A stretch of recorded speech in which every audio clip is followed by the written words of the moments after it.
हमने पिछली क्लास में पार्ट 2 को खत्म कर लिया था, ठीक है। और पार्ट 1 और पार्ट 2 को भी हम खत्म कर चुके हैं, ठीक है। अगर आपने वो वीडियो पार्ट की दोनों पार्टों की वीडियो मिस कर दी है तो आप हमारे चैनल पर जाकर देख सकते हैं, ठीक है। तो आज हम पार्ट 3 स्टार्ट कर रहे हैं जिसका नाम है धातु एवं अधातु, ठीक है। तो शुरू करते हैं, ठीक है। धातु एवं अधातु, ठीक है।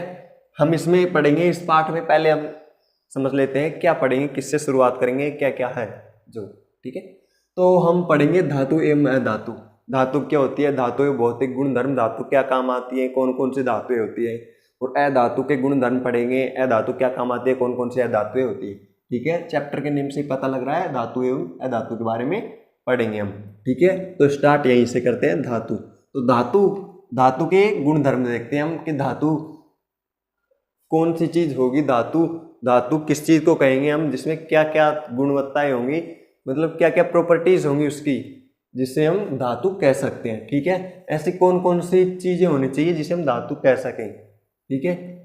कौन सा गुण होना चाहिए जिसके द्वारा हम उसको धातु कह सकें, ठीक है। तो कौन कौन से गुण होते हैं धातुओं में, ठीक है। पहला देखते हैं, धातुओं में चमक पाई जाती है, ठीक है। धातु है, जो धातु है उनमें चमक पाई जाती है, ठीक है। कुछ उदाहरण ले लेते हैं, जैसे कौन कौन सी धातु हैं उनमें चमक पाई जाती है। उनमें है सोना चांदी आदि बहुत सी धातुएं हैं जिनमें चमक पाई जाती है, ठीक है। लेकिन हम एक दो उदाहरण लेके चलेंगे, सबको एक साथ नहीं लिखेंगे, फिर बाद में सारे धातु के नाम लिखाएंगे आपको सब कुछ। और इस चैनल पर आपको कक्षा 10 की पूरी साइंस मिल जाएगी, ठीक है। साइंस का पूरा कोर्स करवाएंगे आपको, ठीक है, घबराने की जरूरत नहीं है, ठीक है। तो पढ़ा था हमने, धातु में चमक पाई जाती है। पहला गुण है धातु का कि धातु वे होंगी जिनमें चमक पाई जाएगी, ठीक है। धातुओं में कठोरता पाई जाती है, ठीक है। धातु है वो कठोर भी होती है, अर्थात अगला गुण धर्म है वो धातुओं का कि धातु है वो कठोर भी होती है, कठोर धातुएं भी होती है। वो कठोर कौन कौन से होते हैं, कुछ उदाहरण ले लेते हैं। उदाहरण लोहा और तांबा जो धातु है वो कठोर होती है, लेकिन आपने देखा होगा कि कुछ धातुएं हैं वो कठोर नहीं भी होती है, ठीक है। हमने पढ़ा था कि वे ही होती है धातुएं जो कठोर होती है, लेकिन अपवाद, हर चीज में कुछ ना कुछ अपवाद होता है, ठीक है। इसमें भी अपवाद में देखिए क्या है, अपवाद का अर्थ होता है कि ये जो धातु का गुण है कठोरता का, इस गुण को ऐसी कौन कौन सी धातुएं हैं जो फॉलो नहीं करते हैं, इस गुण के विपरीत चलते हैं, अर्थात ये कठोर है तो कुछ नरम होती है, ठीक है। धातु के इस गुण को फॉलो नहीं करती है, फिर भी वो धातु होती है, ठीक है। वो होती है अपवाद, अर्थात जो गुण है उस गुण को न मानते हुए भी वो, जैसे धातु है, धातुओं का गुण है कि धातु कठोर होती है, ठीक है, ये गुण है और होती भी है। लेकिन कुछ धातुएं होती हैं लेकिन फिर भी कठोर नहीं होती, उनके बारे में उन्हें कहते हैं अपवाद, जो इनसे भिन्न हो लेकिन फिर भी इनकी कैटेगरी में आती हो, ठीक है। देखिए अपवाद कौन कौन से है, लिथियम, पोटेशियम और सोडियम, ये धातुएं हैं मुलायम होती है। और लिथियम और पोटेशियम और जो सोडियम ये धातु है फिर भी ये मुलायम होती है, ठीक है। ये मुलायम है, मुलायम क्यों है आगे पढ़ेंगे हम डिटेल में, ठीक है, बने रहिए हमारे साथ। धातुएं कमरे के ताप पर कठोर रहती है, ठीक है। जो कमरे का ताप है, जिस ताप पर आप पढ़ रहे हैं, अब इस वक्त जिस पर आप पढ़ रहे हैं वो सामान्य ताप है, एक कमरे का सामान्य ताप है। इस ताप पर जो धातुएं होती है वो कठोर होती है, ठीक है। अब कुछ ऐसी धातुएं होती है जो कमरे के ताप पर कठोर भी नहीं होती है, उनके नाम देखते हैं। कठोर कमरे के ताप पर इस गुण को फॉलो नहीं करती। अगर ये गुण है धातुओं का कि धातु है वो कमरे के ताप पर कठोर होती है, लेकिन कुछ कठोर नहीं भी होती है कमरे के ताप पर, फिर भी वो धातु है। अपवाद स्वरूप जैसे देखिए मरकरी जो द्रव होता है, ठीक है, कमरे के ताप पर मरकरी क्या होता है, द्रव होता है। अब कमरे के ताप पर द्रव कैसे होता है, जैसे मरकरी क्या होता है, पारा। जैसे हमने पेन लेते हैं, जेल वाला पेन आता है, उसमें आप देखा करो स्याही होती है, स्याही के थोड़े से ऊपर एक पानी जैसा पारदर्शी पदार्थ होता है, गाढ़ा होता है वो थोड़ा, ठीक है, उसे देखते हैं, वही होता है पारा, ठीक है। वो सामान्य ताप पर भी क्या होता है, द्रव होता है, इसलिए वो हमने पढ़ा ये गुण कमरे के ताप पर कठोर होती है धातुएं, वो धातु है लेकिन फिर भी वो कमरे के ताप पर द्रव में रहता है, इसलिए वो अपवाद है। अगला देखते हैं, धातुओं में आघात वर्धनीयता पाई जाती है। आघात वर्धनीयता का मतलब होता है धातुओं को पीट कर किसी भी प्रकार से मोड़ा जा सकता है, ठीक है। धातुएं ये गुण रखती हैं कि वो उसको धातु को किसी प्रकार से मोड़ सकते हैं हम पीट कर, जैसे लोहा है, लोहे को हम पीट कर मोड़ कर कुछ भी बना सकते हैं, ठीक है। अर्थात इससे समझ में नहीं आ रहा है आपको कि आघात वर्धनीयता क्या होती है, तो इसे समझने के लिए एक लाइन है, इसे देखते हैं, ठीक है। इसे पीट कर पतली चादर में परिवर्तित किया जा सकता है। उदाहरण लोहे की चादर, जैसे कि धातु है, लोहा है एक धातु, ठीक है। लोहे की चादरें आती है, आपको पता है, तो लोहा है उसको पीट पीट कर एक पतली चादर में बना दिया, इसका मतलब वो आघात वर्धनीयता का गुण रखता है। और अगर उसे नहीं बनाया जा सकता तो लोहा आघात वर्धनीयता का गुण नहीं रख सकता, ठीक है। इसका मतलब है आघात वर्धनीयता क्या होती है, ऐसी धातुएं जिन्हें पीट कर एक पतली चादर बनाया जा सकता है वे आघात वर्धनीयता का गुण रखती हैं, और जिन्हें नहीं बनाया जा सकता वे आघात वर्धनीयता का गुण नहीं रखती है, ठीक है। भौतिक गुण है हमारा, देखिए 4 पढ़ लिए थे, 5वें नंबर का है धातुओं में तन्यता का गुण पाया जाता है। अब देखते हैं तन्यता का गुण क्या होता है, ठीक है। अर्थात समझते हैं इसको, पतले तार बनाए जा सकते हैं, अर्थात जो धातुएं होती है उनके पतले तार भी बनाए जा सकते हैं। कौन कौन सी धातु बनाए जा सकते हैं, जैसे कि तांबे के तार, तांबे के पतले तार बनाए जा सकते हैं, ठीक है। अर्थात तांबा है ये धातु है और इस धातु में तन्यता का गुण पाया जाता है, ठीक है। एक इंपॉर्टेंट बात जो पूछी भी जाती है एग्जाम्स में, ठीक है, 1 ग्राम सोने से 2 किलोमीटर लंबा तार बना सकते हैं, ठीक है। तो 1 ग्राम सोना है, 1 ग्राम, जानते हो 1 ग्राम कितना सा होता है, 1 ग्राम सोने का 2 किलोमीटर लंबा तार बनाया जा सकता है, ठीक है। इसका मतलब जो सोना है उसकी तन्यता का गुण है वो बहुत अधिक है, ठीक है। 1 ग्राम सोने से जब 2 किलोमीटर लंबा तार बनाया जा सकता है तो इस बात से हम खुद समझ सकते हैं कि सोना है उसके तन्यता का गुण बहुत अधिक है उसमें, ठीक है। अगला है सामान्यतः धातुएं विद्युत व ऊष्मा के सुचालक होती है।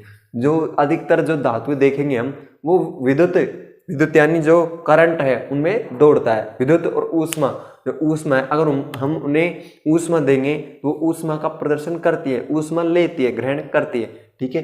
और अधिकतर धातु में विद्युत जो करंट लगाएंगे उन धातुओं को तो उनमें से करंट पास होता है, ठीक है। विद्युत और ऊष्मा की सुचालक होती है, सुचालक का मतलब उनमें से जो चालन करती है वो, ठीक है, ऊष्मा और विद्युत का चालन करती है। तांबा है, तांबा धातु है, तो ये धातु में ऊष्मा का भी चालन होता है और विद्युत का भी चालन होता है। सुचालक का मतलब होता है इनमें से पास हो सके, जैसे करंट पास होती है, जैसे तार बनाए जाते हैं वो सुचालक होते हैं, ठीक है। और सुचालक का विपरीत होता है कुचालक, ठीक है। उदाहरण जैसे चांदी है, चांदी ऊष्मा और विद्युत की दोनों की सुचालक होती है, और तांबा भी ऊष्मा और विद्युत का सुचालक होता है, ठीक है। हमने बताया सामान्यतः धातु है, ठीक है। सामान्यतः मतलब कुछ धातुएं ऐसी है जो विद्युत और ऊष्मा की सुचालक नहीं भी होती है, अपवाद है, वो इस नियम के खिलाफ अपवाद है, ठीक है। फिर भी वो धातु है। कौन सी धातु है जो विद्युत और ऊष्मा की सुचालक नहीं होती है अर्थात कुचालक होती है, कौन कौन सी है, ठीक है, अपवाद के रूप में जैसे पारा व सीसा विद्युत के कुचालक होते हैं। जैसे पारा जो अभी मैंने बताया था आपको, जो जेल के पेन होते हैं या फिर जो नॉर्मल पेन होते हैं उनकी रिफिल में ऊपर थोड़ा सा पाया जाता है, ठीक है, पानी का पारदर्शी पदार्थ पाया जाता है, वही होता है पारा, उसमें से करंट नहीं पास होता, ठीक है। ऊष्मा और विद्युत की दोनों की कुचालक होती है। और सीसा होता है जैसे नॉर्मल शीशा लगाते हैं हम, उसमें से करंट और ऊष्मा पास नहीं होती है, ठीक है, वो ऊष्मा और करंट के कुचालक होते हैं। अगला है हमारा धातुओं का घनत्व और गलनांक सामान्यतः अधिक होता है, ठीक है। घनत्व अर्थात धातुओं का वजन तो द्रव्यमान होता है, घनत्व होता है जैसे घेरने या उसकी आकृतियां, ठीक है, वो, और गलनांक सामान्यतः अधिक होते हैं, ठीक है। गलनांक होता है जैसे कि किस टेम्परेचर पर वह पिघल जाती है, ठीक है, उसका घनत्व और गलनांक भी अधिक होता है सामान्यतः धातु का। लेकिन जो सोडियम है अपवाद के रूप में, इसमें क्या है, तो सोडियम के का मतलब पोटेशियम का कम होता है, क्या कम होता है, घनत्व और गलनांक। सोडियम और पोटेशियम का घनत्व और गलनांक कम होता है, ठीक है, इसमें अपवाद ये है, ठीक है। तो अगला गुणधर्म देखते हैं हम, धातुओं के गुणधर्म पढ़ रहे हैं हम, ठीक है। समझ में नहीं आ रहा हो कुछ तो कमेंट करके पूछ सकते हैं। गुणधर्म देखते हैं। धातु धात्विक प्रवृत्ति के होते हैं, धातु ध्वनिक प्रवृत्ति के होती है। ध्वनिक प्रवृत्ति क्या होती है, देखते हैं। ध्वनिक प्रवृत्ति क्या होती है, ध्वनिक प्रवृत्ति अर्थात क्या होता है, धातु किसी कठोर सतह से टकराने पर ध्वनि उत्पन्न करती है।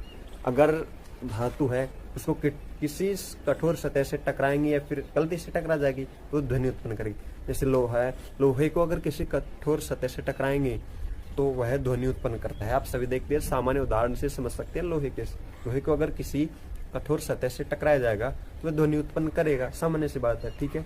और आप जानते हैं लोहा धातु है, ठीक है। धात्विक ऑक्साइड क्षारक प्रवृत्ति की होती है।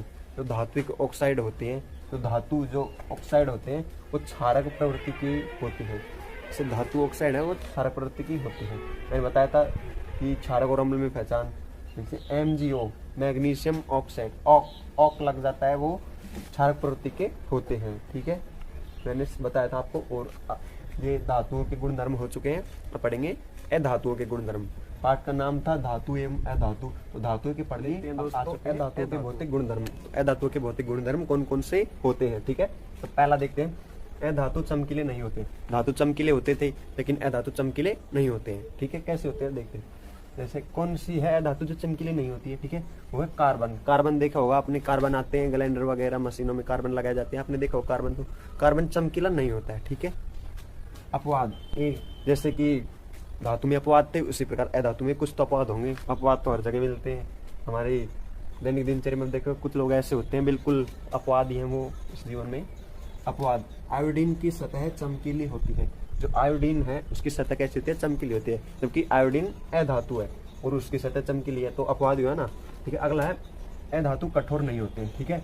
धातु तो कठोरता का गुण होता था, धातु तो कठोर होते थे, लेकिन अधातु कठोर नहीं होते। जैसे कोयला, कोयला तो आप सबने देखा है, कोयला तो कोयला अधातु है फिर भी वो कठोर नहीं होता है, ठीक है। अधातु है कोयला और वो कठोर नहीं होता है, उसे तोड़ते हैं, थोड़ा सा मारते हैं, वो टूट जाता है, ठीक है। तो कोयला है वो कठोर नहीं है, तो वो अधातु है, ठीक है, अपवाद। लेकिन हीरा सबसे कठोर धातु है, अधातु है। हीरा है वो सबसे कठोर है, आपने पढ़ा होगा सबसे कठोर है क्या है, हीरा है। हीरे को कितनी बहुत चोट मारेंगे तो जाके टूटेगा हीरा, बहुत मुश्किल से टूटता हीरा, ऐसे ही नहीं टूटता, ठीक है। हीरा कैसे बनता है, हीरे को बनाया नहीं जाता, वो हीरा कोयले की खान में ही बनता है। अब कोयले की खान में कैसे बनता है, कोयले का ही बनता है हीरा। आप जानकर चौंक जाएंगे कि हीरा कोयले का ही बनता है। कैसे बनता है, जब कोयले की एक दूसरी परत होती है वो दबाती जाएंगी तो एक वक्त ऐसा आता है कि वो कोयला दबते दबते पारदर्शी हो जाता है, उसमें चमक इतनी हो जाती है, उसमें इतनी चमक हो जाती है कि वह पारदर्शी हो जाता है और फिर वो महंगा हो जाता है। कोयले की खान में तो निकलता है हीरा, ठीक है। आप सबको पता होना चाहिए, साइंस के स्टूडेंट को, कोयले की खान में ही हीरा निकलता है, हीरे को कहीं से बनाया नहीं जाता, ठीक है। तो हीरा सबसे कठोर है। और अगला है अधातु कमरे के ताप पर या तो कठोर या गैसीय अवस्था में होते हैं, ठीक है। अधातु हैं वो कमरे के ताप पर उन्हें रखेंगे तो या तो कठोर रहेंगी, ठीक है, या फिर वो कठोर रहेंगी या फिर वो गैसीय अवस्था में रहेंगी, द्रव अवस्था में नहीं रहेंगी। या तो कठोर होंगी या फिर वो गैसीय अवस्था में होंगी, ठीक है। अपवाद, लेकिन ब्रोमीन अधातु है, ठीक है। ब्रोमीन को छोड़कर यह द्रव अवस्था में होते हैं, मतलब ब्रोमीन को छोड़कर सभी द्रव अवस्था में होते हैं, ठीक है। और अधातु है, अधातुओं में चद्दर नहीं बनाई जा सकती। जो अधातु है उनकी चद्दर नहीं बनाई जा सकती। तो मैंने बताया था आपको कि धातुओं में आघात वर्धनीयता का गुण पाया जाता है, और बताया था आघात वर्धनीयता गुण क्या होता है, जिसे पीट कर पतली चद्दर के रूप में बनाया जा सकता है, उसे तो धातु कहते हैं। और जिसे पतली चद्दर में पीट कर नहीं बनाया जा सकता वो अधातु होते हैं, और अधातुओं में आघात वर्धनीयता का गुण नहीं पाया जाता, ठीक है। ये लिखा भी है मैंने, अर्थात आघात वर्धनीयता का गुण नहीं पाया जाता किसमें, अधातु में, और धातुओं में आघात वर्धनीयता का गुण पाया जाता है, ठीक है। तो अधातु का अगला भौतिक गुणधर्म है हमारा अधातु तन्य नहीं होते हैं। तो तन्य क्या होता है, ठीक है, हमने एक पढ़ा था आघात वर्धनीयता, उसमें क्या होता था कि किसी चद्दर, किसी जो लोहा है या कोई धातु है उसको पीट कर चद्दर के रूप में परिवर्तित कर देते थे, उसे कहते थे आघात वर्धनीयता का गुण, ठीक है। अब तन्यता, तन्य क्या होता है, तन्यता का भी गुण होता है एक, ठीक है। उसमें हम चद्दर बनाते थे और इसमें उसको खींचकर एक पतले तार के रूप में परिवर्तित कर देते हैं, उसे तन्यता का गुण कहते हैं। तन्य मतलब इसे खींचकर या फिर उस पर दबाव डालकर उसे खींची या दबाव डालकर उसे पतला एक तार के रूप में परिवर्तित किया जा सके तो वो तन्यता का गुण है, और नहीं किया जा सके तो उसमें तन्यता का गुण नहीं है, ठीक है। तो देखते हैं अधातु तन्य नहीं होते हैं, अर्थात इनका तार नहीं बनाया जा सकता। जैसे तार होते हैं ना वो धातुओं के ही बनते हैं, अधातुओं के नहीं बनते, ठीक है। और आपको पता है तार किन का बनाया जाता है, जो कुचालक नहीं होते हैं, जिनमें चालन करते हैं उसी इसके लिए तो तार बनाते हैं जिसमें से विद्युत धारा प्रवाहित हो सके। उसमें से विद्युत धारा प्रवाहित नहीं होगी तो फिर उनके तार बनाए नहीं जा सकते। ठीक है, तो अगला है विद्युत व ऊष्मा के कुचालक होते हैं। ठीक है, अधातु विद्युत और ऊष्मा के कुचालक होते हैं, ये बात याद रखनी है आपको। और धातु है वो चालक होते हैं, अर्थात वो विद्युत और ऊष्मा का चालन करते हैं। ठीक है, और अगला है एक अपवाद और है हमारा, देख लीजिए अपवाद आते रहते हैं बीच में, धरती पे है वैसे ही यहाँ पे भी है। ठीक है, हमने पढ़ा था विद्युत व ऊष्मा के कुचालक होते हैं, धातु विद्युत और ऊष्मा के कुचालक होते हैं, लेकिन एक धातु है जो विद्युत का सुचालक होता है। ठीक है, वो है अपवाद हमारा ग्रेफाइट। ग्रेफाइट है वो विद्युत का चालन करता है। अब ठीक है, एक बात, ग्रेफाइट तो हमें कैसे पता चलेगा कि ग्रेफाइट क्या है, और हम सोचे ग्रेफाइट है वो विद्युत का चालन करता है, तो कौन कौन सी चीज़ों में ग्रेफाइट पाया जाता है इससे हम बच सके, या फिर हम सोचे कि भाई इनमें अगर विद्युत का चालन करेगा तो हम करंट लगने से बच सके। ठीक है, हमारे जो पेंसिल होती है, पेंसिल जो लिखने की होती है कॉपी में, छोटे बच्चे यूज करते हैं, वो पेंसिल में जो आगे का नुक होता है वो ब्लैक कलर का होता है, वो ग्रेफाइट का ही बना होता है। ठीक है, गलती से भी भगवान के भरोसे भी ये काम मत करना कि आप कहीं जो पेंसिल होती है उसको बोर्ड के स्विच में डाल दे, सोचे कि इस पे तो लकड़ी की वो है और करंट नहीं आएगा। ठीक है, ग्रेफाइट विद्युत का चालन करता है, और अगर आपने उस पेंसिल को डाल दिया तो आपको करंट लग सकता है, आप भगवान के दर्शन कर सकते हैं। ठीक है, इसलिए गलती से भी ये काम मत करना। ठीक है, मैंने समझा दिया। पढ़े लिखे होने का और अनपढ़ होने का यही फायदा है कि पढ़े लिखे होने में हमें सब पता रहता है कि इससे क्या होगा, इससे क्या नहीं होगा, और अनपढ़ गंवार होते हैं वो यही काम करते हैं, ऐसे अंदाज से धूल में लट चलाते हैं, वो तो बस हो जाए तो हो जाए, नहीं तो नहीं हो जाए। ठीक है, और पढ़े लिखे होने का फायदा सबको मिलना चाहिए। ठीक है, पढ़े लिखे होने का दिमाग विकसित, पढ़ाने का मतलब क्या है, व्यक्ति को सभी प्रकार की जानकारी देना, उसके दिमाग को विकसित करना। ठीक है, आप मैथ में पढ़ते हो साइन कोस टेन सेक, अब वो जिंदगी में काम आएगा।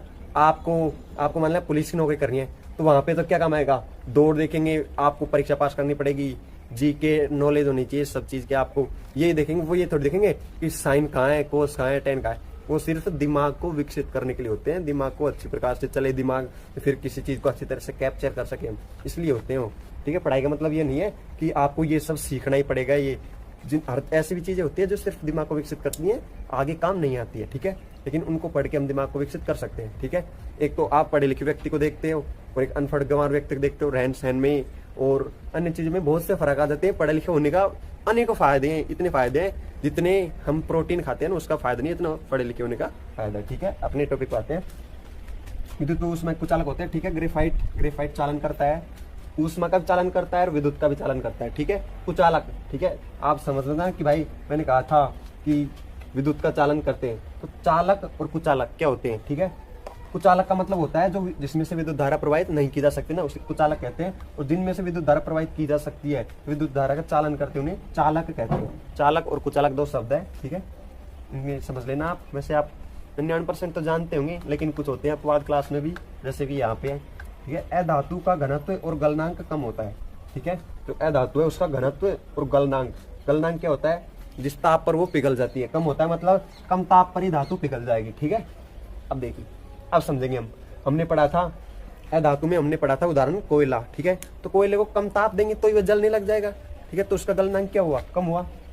ठीक है, और अधातु ध्वनिक नहीं होते हैं। ध्वनिक अभी मैंने थोड़ी देर पहले बताया था उसमें धातु में कि धातु ध्वनिक होते हैं। ध्वनिक का मतलब है किसी कठोर सतह से टकराएंगे तो ध्वनि उत्पन्न करेंगे। ठीक है, और यहाँ पे है कि ध्वनिक नहीं होते हैं, अर्थात धातु अगर अधातु है वो किसी कठोर सतह से टकराएंगे तो ध्वनि उत्पन्न नहीं करेंगे।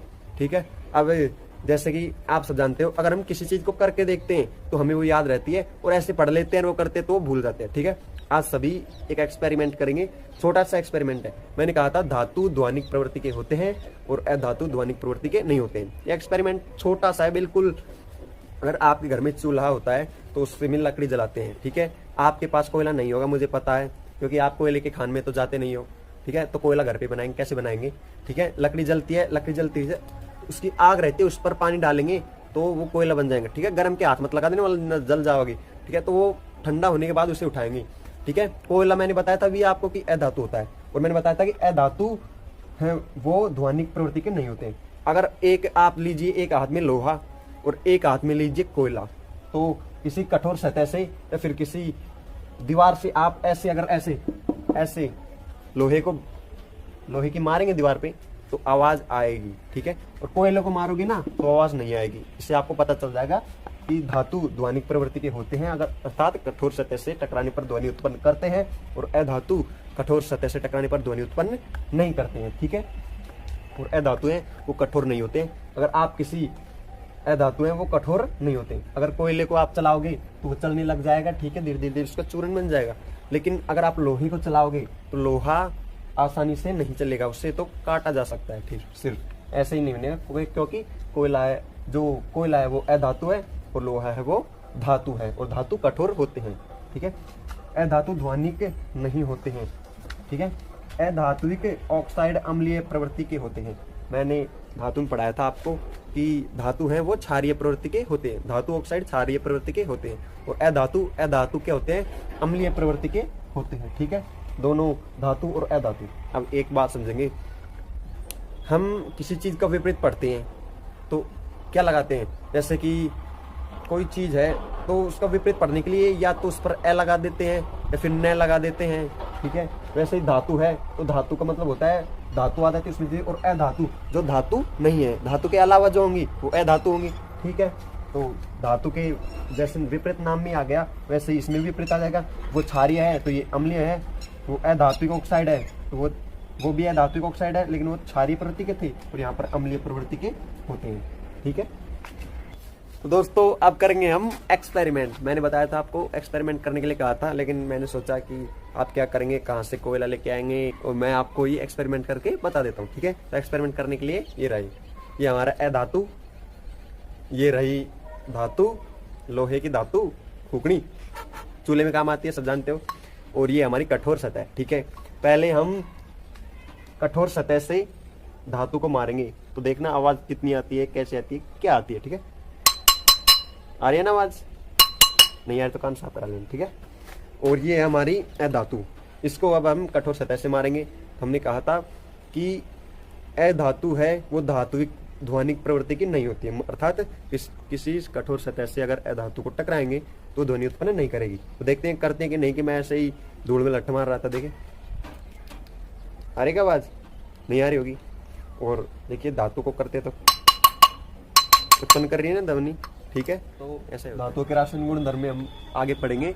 धातु ऑक्सीजन के साथ अभिक्रिया कर धात्विक ऑक्साइड बनाते हैं। तो धातु है वो ऑक्सीजन के साथ अभिक्रिया करेंगे तो धात्विक ऑक्साइड बनाएंगे, ठीक है। कैसे करेंगे अभिक्रिया, अभिक्रिया करके बताएंगे, ठीक है। करके बताएंगे मतलब लिख के बताएंगे, समझाएंगे, ऐसे करके नहीं बताएंगे तो सोच रहे एक्सपेरिमेंट करा दिया सभी कराएंगे, ठीक है। धातु ऑक्सीजन के साथ अभिक्रिया करेंगे, ठीक है। तो ये धातु है वो ऑक्सीजन के साथ अभिक्रिया करेगा तो धात्विक ऑक्साइड बनाएगा, ठीक है, ये समझ लिया। अब देखिए धातु लेंगे हम, ऑक्सीजन लेंगे और फिर धात्विक ऑक्साइड क्या बनेगा वो बताएंगे, ठीक है। धातु Cu, कॉपर धातु ले ली, उसकी ऑक्सीजन के साथ अभिक्रिया करवाई तो CuO कॉपर ऑक्साइड बना, ठीक है। ये समीकरण है संतुलित, ठीक है। ये है एल्युमिनियम के जब ऑक्सीजन के साथ अभिक्रिया करवाएंगे तो एल्युमिनियम ऑक्साइड बनेगा, ठीक है। अब ये एल्युमिनियम ऑक्साइड की जो अभिक्रिया है वो संतुलित नहीं है, ठीक है, ये संतुलित है। मैंने फर्स्ट चैप्टर में आपको रासायनिक अभिक्रियाएं संतुलित करना बताया था, ठीक है। अगर आपने वो वीडियो नहीं देखी तो उनको देख लेना, सीख लेना, और आप इस चैनल पर नहीं हो तो चैनल को सब्सक्राइब कर लेना और वीडियोस को लाइक कर देना, ठीक है। और अगर आप रासायनिक अभिक्रिया संतुलित करना नहीं जानते तो उन वीडियो को देखो, फिर इसको संतुलित करो और फिर मुझे बताओ कि संतुलित करके फिर मैं आपको बताऊंगा कि ये सही है कि नहीं है, ठीक है। ये कौन सी अभिक्रिया का उदाहरण है, ठीक है, वो भी देखो। आप पूछेंगे आप मैंने इतने सवाल पूछ लिए, अब आंसर कहाँ से लाए, ठीक है। मेरे पहले चैप्टर 1 और चैप्टर 2 की वीडियोस को जाकर देखो तो आपको चैप्टर 3 का हल मिल जाएगा, ठीक है। चैप्टर 1 और 2 से ही आगे बढ़ के तीसरा बना है, ठीक है। 1 + 2 3 होते हैं, ठीक है। तो आगे और पढ़ाएंगे हम अगली वीडियो में, ठीक है। और अगर आपको कोई दिक्कत आ रही हो, कुछ समस्या हो तो कमेंट करके पूछ लीजिए हमसे, मैं आपकी सारी दुविधाएं हल कर दूंगा, ठीक है। भगवान तो नहीं हूँ मैं, वैसे आपकी जैसे कि पढ़ाई से संबंधित है, कहीं आप अपने और दुख दर्द सुनाने लग जाओ मुझे, ठीक है। मैं तो कोई आपको हल कर सकता हूँ, बता सकता हूँ और आपको कुछ पढ़ने की एडवाइस दे सकता हूँ, ठीक है। और आप सब अच्छे होंगे बिल्कुल मेरी तरह, ठीक है। मैं भी ऐसे तो अच्छा हूँ, सुखी कौन है इस संसार में, सब दुखी दुखी हैं, लेकिन पढ़ाई रेगुलर रखो और मुझसे लिख के ले लो परीक्षाएं होंगी।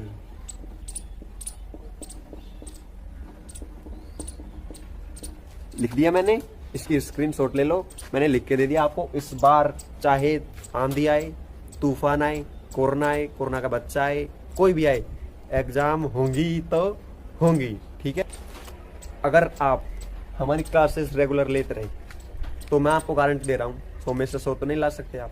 ठीक है, तो हर इंसान से गलती होती है, लेकिन 100 में से 100 भी लेकर आ सकते हैं। ऐसे स्टूडेंट है, मेरी 10th क्लास में जब मैं था तो मेरी क्लास में 4 स्टूडेंट के 100 में से 100 नंबर आए थे साइंस में।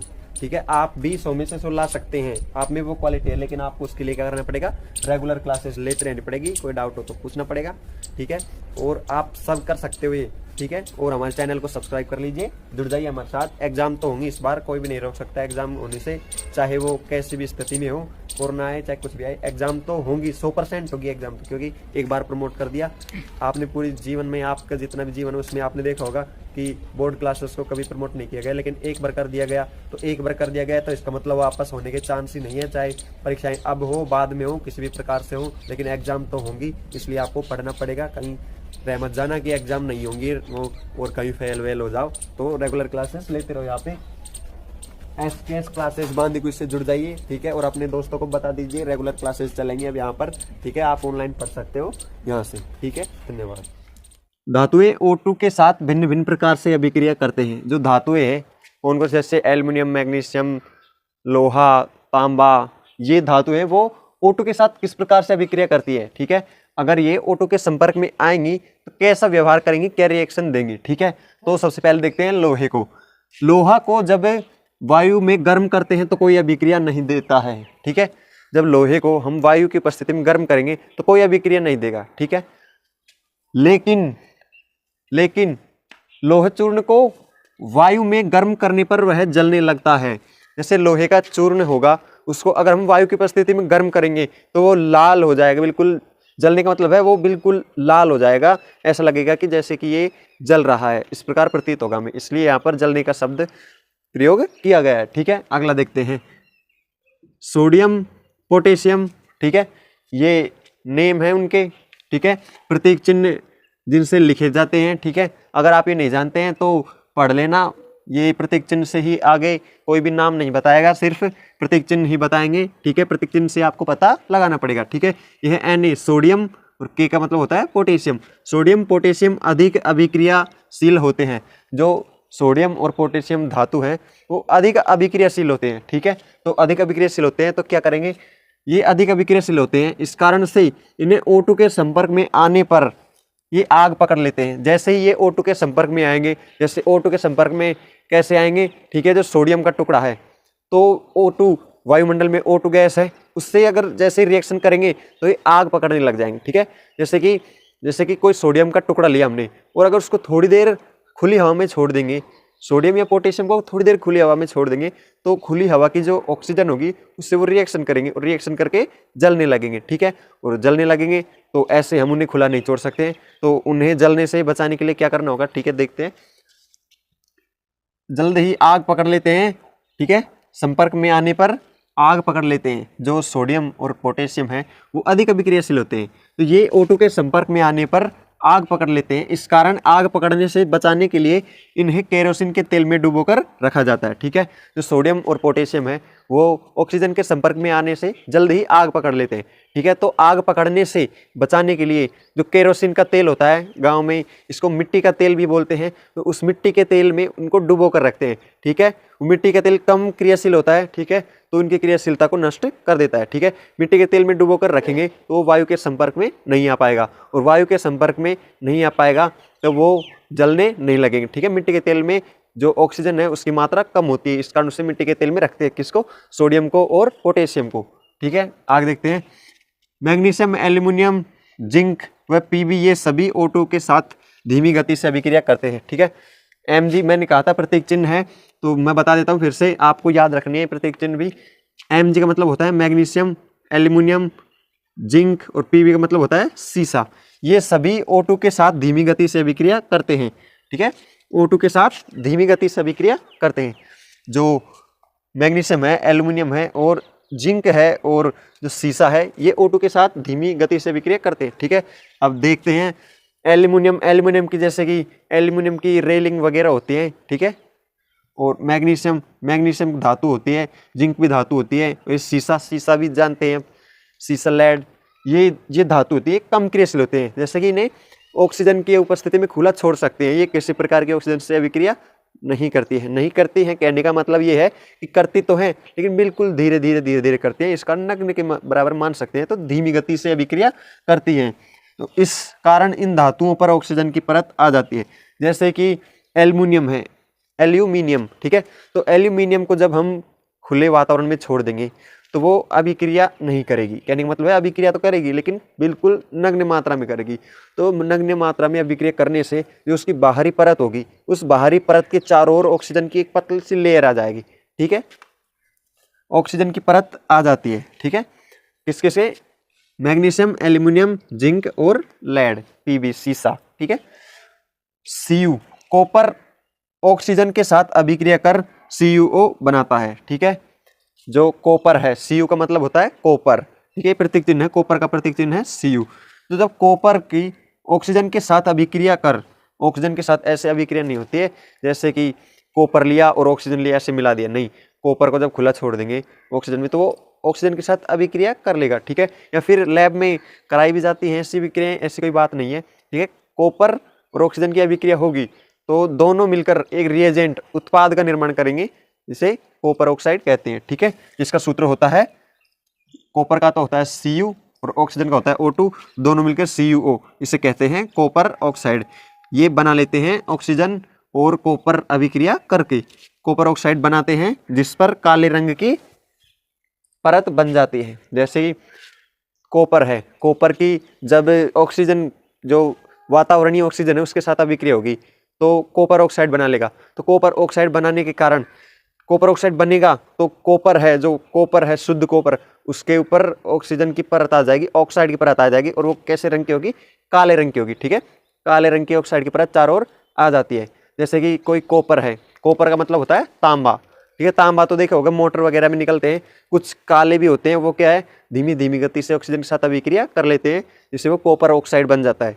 ठीक है, अगर कोई आप कॉपर या तांबा देखेंगे, अगर वो काला पड़ रहा है तो आप समझ जाइए कि ये कॉपर नहीं, ये कॉपर ऑक्साइड है, जो धीमी गति से ऑक्सीजन के साथ अभिक्रिया करके काला पड़ चुका है। ठीक है, आगे देखते हैं। सोना Au, सोने का सूत्र होता है Au, प्रतीक चिन्ह। तो Au व चांदी का होता है Ag। सोना और चांदी ऑक्सीजन के साथ अभिक्रिया नहीं करते हैं, इसलिए इनसे आभूषण बनाए जाते हैं। ठीक है, जो सोना है और चांदी है, आपने देखे होंगे सोने की बालियां बनती है, सोने के कुंडल, चांदी के, ठीक है, आभूषण बहुत से बनते हैं। तो अगर ये ऑक्सीजन की उपस्थिति में रिएक्शन करेंगे तो इनका कलर चेंज होना चाहिए, लेकिन ऐसा नहीं होता है क्योंकि ये ऑक्सीजन के साथ अभिक्रिया नहीं करते हैं। ठीक है, जैसे कि आपने देखा होगा कि सोने के आभूषण लेके आते हैं तो सोने में इतनी तेज चमक होती है और वो बहुत दिनों तक पहनते हैं, उसके बाद भी उसकी चमक बनी रहती है। हाँ, चमक थोड़ी बहुत कम होती है, वो क्या होते हैं कि पहनते हैं, उससे थोड़ा वो गंदा हो जाता है, उस पर कुछ अशुद्धियाँ चिपक जाती हैं, इस कारण से वो गंदा हो जाता है, उसकी चमक कम दिखाई देने लग जाती है। तो जैसे कि किसी सोने की या चांदी की चमक कम हो गई तो क्या करना है? ठीक है क्या करना है बताता हूँ। अगर कोई सोना है या चांदी है, अगर उसकी चमक कम हो चुकी है और आपको पता है कि ये सोना ही है या चांदी ही है, तो आपको उस अपने पड़ोस में जो ज्वेलरी शॉप है उस पर लेके जाना है और बोलनी है उसको कि हमें हमारे सोने या चांदी की सफाई करानी है। ठीक है, ये सफाई आप वहीं रहकर करवाएं, ज्वेलरी शॉप पर कराएंगे आप स्वयं रहकर, तो क्या है, आपके सोने या चांदी को खतरा भी नहीं रहेगा। क्योंकि आजकल बहुत सी धोखाधड़ियाँ भी हो रही हैं, जैसे कि सफाई कराने के लिए ले जाते हैं और फिर घर चले जाते हैं और फिर वापस लेने जाते हैं, तो उनको नकली या फिर बिना सोने की चीज़ें सोने की बताकर दे दी जाती है कि आप ही की है और ये सफाई करने के बाद ऐसी हो गई है। ठीक है, तो स्वयं उसी जगह पर उपस्थित होकर सोने चांदी की सफाई कराएं। इसलिए जो सोना है और चांदी है ये बहुत महंगे हैं। क्यों हैं? क्योंकि ये कभी ख़राब नहीं होते हैं और इनका भाव कभी भी कम नहीं होता है। धीरे धीरे इनका भाव नगण्य मात्रा में कभी कभी हो जाता है, लेकिन इनका भाव बढ़ता ही रहता है। इसलिए जो क्या करते हैं, जो बड़े बड़े अमीर लोग होते हैं वो पैसा रखते हैं कम और सोने और चांदी की जो वस्तुएं हैं उनको ज़्यादा रखते हैं। क्या? क्योंकि उनको खरीद के वो रख लेते हैं, जिससे कि उन्हें पैसा कहीं इन्वेस्ट करने की ज़रूरत नहीं होती है। वो सोने व चांदी के रूप में अपने पैसे को सेफ रखते हैं, तिजोरी वगैरह में रख देते हैं, फिर बैंक के लॉकर वॉकर में रख देते हैं। ठीक है, सोना चांदी के ऊपर हो गई पूरी बात। और इनसे आभूषण बनते हैं, जैसे कि फैशन के लिए बनाई जाती हैं, आप समझ ही गए होंगे।